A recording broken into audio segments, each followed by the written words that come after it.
What is up, guys? It is me, Slayer, today bringing you something else different. Bringing you my competitive Lyrilusc Tri-brigade deck post Blazing Vortex. Blazing Vortex definitely helps out this deck a lot with consistency and giving it a little bit of that extra oomph that it needs to compete. I think this isn't what I'm going to believe is like the proper ratios for everything, but this is the ratios that I've had the most success in testing with and I'm enjoying. So let me just go through it real quick. Start off with the main deck. Start off with our birds. Playing 3 copies Turquoise Warbler, 2 copies of Cobalt Sparrow, and then 2 copies of Sapphire Swallow. I decided to go 3-2-2 simply because I don't want to just have one of each of these. You want to see Turquoise Warbler, no matter what. She is basically your part of your 2-card combo, and then you have your extender birds, your Cobalt Sparrow, and your Sapphire Swallow. See list playing 1-1. I don't like playing 1-1. I like to see them if I need them for later on. And you'll see why in the extra deck why maybe having extra one of each is very useful to have. But right now, 3-2-2 are the ratios that I've been enjoying a lot. My hand, majority of the time, I haven't been like overclogged with birds, so I think that ratio is good. And I always manage to see at least a bird. Next up, playing 2 copies of Kinky Bayou. I was playing 3. I cut it to 2. I liked it at 3, but again, it was clogging at my hand. I was seeing too many of it.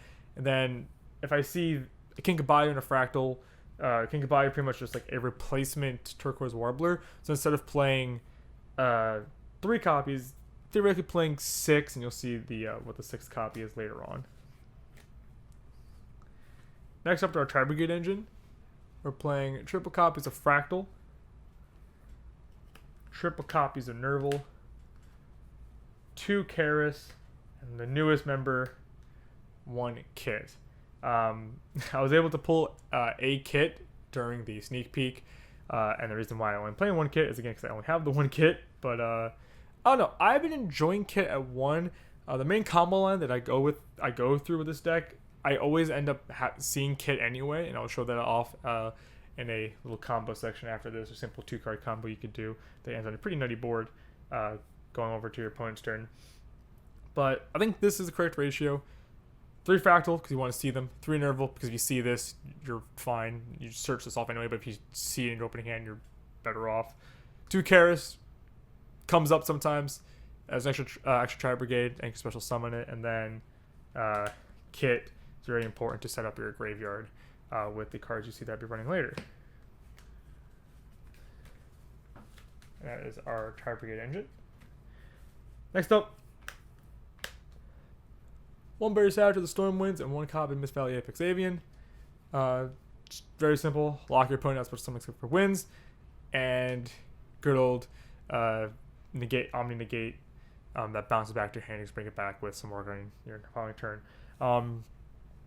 This card is great. Not that great against Virtual World because Virtual World does play wins like special summon, like I believe Lao Lao and Lulu are wins. And then you just normal summon Yan Yan. They can make Shen Shen to deal with this. But again, like I said before, with the way that the board that we're ending on, that's not really a problem that we have to deal with. And next note, my hand trap lineup. 3 Gamma in the driver.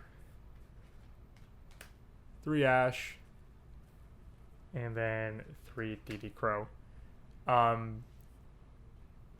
You want to resolve your Fractal, or if you don't have Fractal, you want to resolve Tanky. And Gamma just prevents you from getting Ash or Drolled. Triple Ash, it's great at this format, and DD Crow. Strongest format too against a lot of decks, and it's literally a searchable hand trap in this deck. If you have both a Nerval and a Sapphire Swallow in your hand, and you're resolving Cobalt Sparrow's effect to search, you can just literally add a DD Crow to your hand, which is an interruption on your opponent's turn. So yeah, you have a searchable hand trap in this deck, which is always strong when you have a searchable hand trap. Onto the spells. Playing triple copies of Fire Formation Tanky, aka 3 extra copies of Fractal. You want to see Fractal in your opening hand, and this is just another way to get to it. Very self-explanatory, and it comes up for another card. And now for the one-ofs. 1 for 1, our 6th copy of Warbler, or any of the Lyrilusc at this point. Foolish Burial, Monster Reborn, Called by the Grave, and of course the Heartbeast Feather Duster. I like playing Foolish in this list. The allowed list not playing Foolish, I think Foolish is a nice card to have. If you don't see Fractal for some reason, or they ash the Tanky and you don't get to Fractal, but you have the Foolish in your hand, you can either A, bait out the hand trap with the Foolish, or B, just use Foolish to send your Cobalt Sparrow to the graveyard if you have the Warbler already in your hand.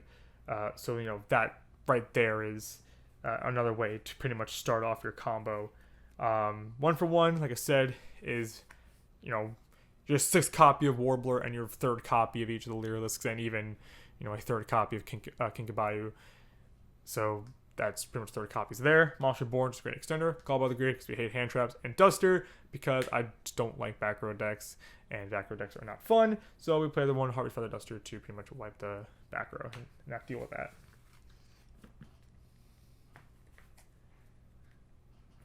And last but not least are the 2 Tri-brigade spell and traps I run in this deck. I run 1 copy of Rendezvous and 1 copy of Tri-brigade Oath.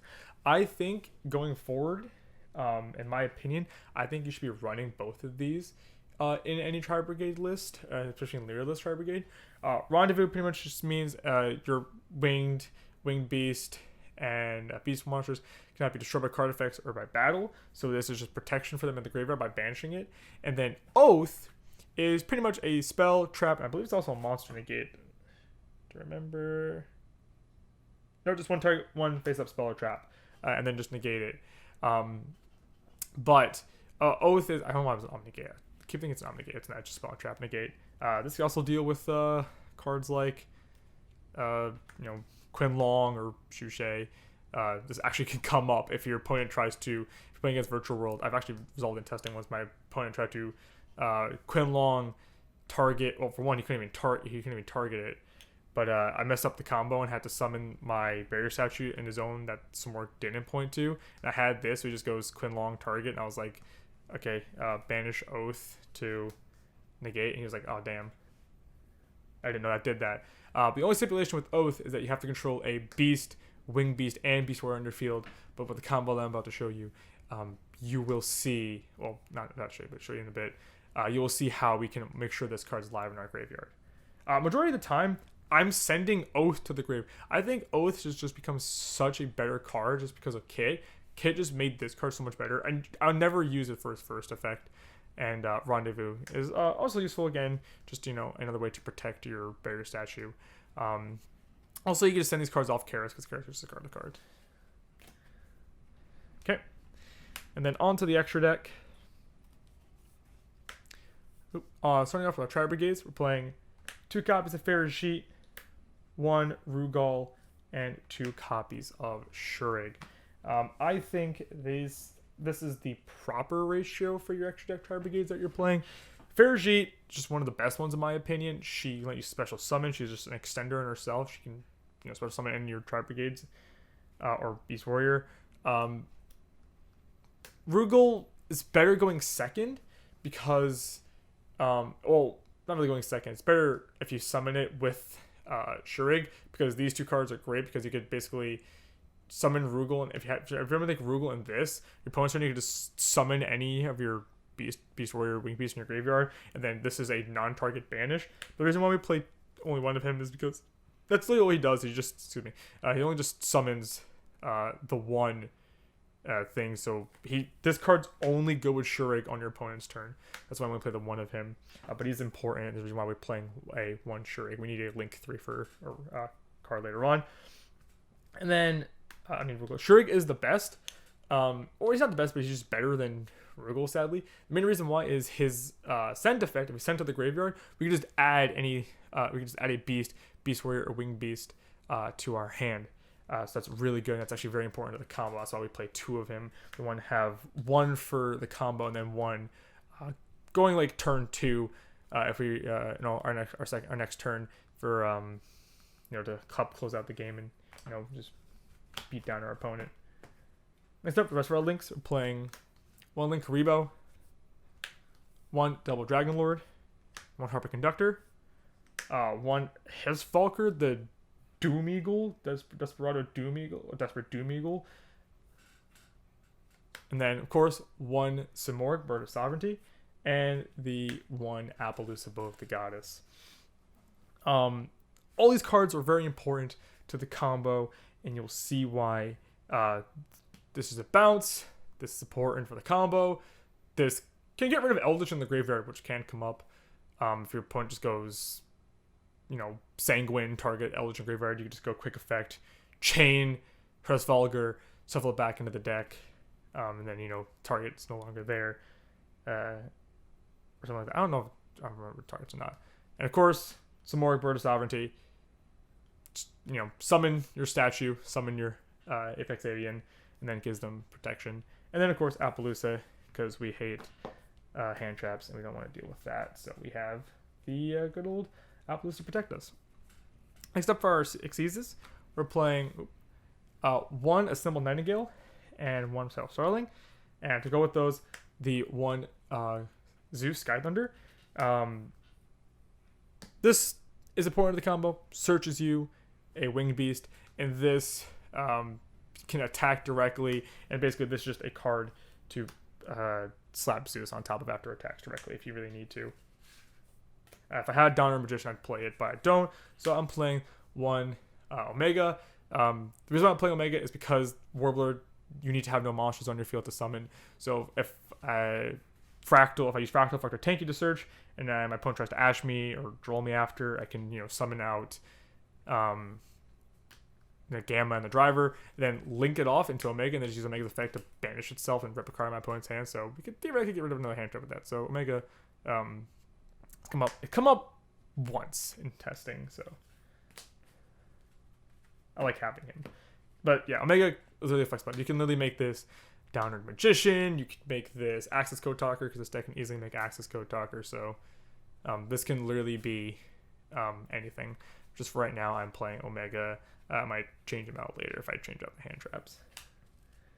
Alright, so that is the extra deck and main deck. The extra deck is 15 cards, and the main deck is a solid 40. And right now I'll be showing you the 2-card combo that you can do with this deck that ends on a pretty nutty board. Okay, so for this 2-card combo, all you need is a Fractal and your Turquoise Warbler, and you can end on a pretty nutty board. So to start off, when you use Fractal's effect, send your Cobalt Sparrow to the graveyard. Then, since you control no monsters, special summon out your Turquoise Warbler. Bring graveyard a little bit closer. And then, Warbler effect, special out your Cobalt Sparrow. Cobalt Sparrow will then search you your Sapphire Swallow. Then overlay these 2 into your Recital Starling. You then want to detach your Turquoise Warbler to search your Nerval. You then want to use your Sapphire Swallow's effect in hand, special summon herself and your Nerval. Let me give myself a little bit more. There we go, a little bit better. Now, a lot of people use Nerval's effect. Don't use Nerval's effect here. Don't use it yet. What you want to do is link off your Sapphire Swallow and your Recital Starling into your Harpy, not Appaloosa, I thought that was Harpy Conductor, into your Harpy Conductor. Very important that you do this. What you then want to do is now use Nerval's effect to banish 3 from your graveyard.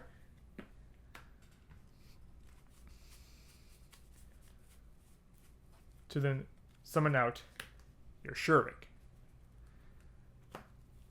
Then you want to link away your Nerval and your Shurvik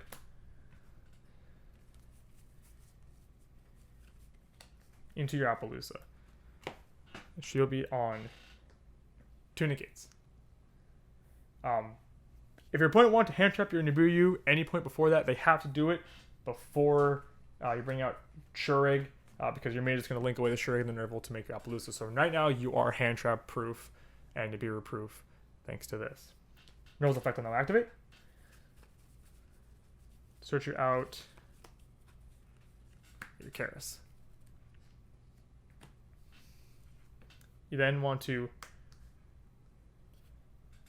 normal Karis, then use his effect, banishing 4 from your graveyard. Summon out Shurig. I think I called Rugal Shurig, but you know what I'm saying. Then you want to link away your Karis and your Shurig into a Farajit.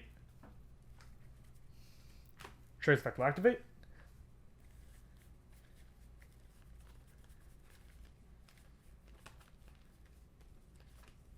Adding you Kit.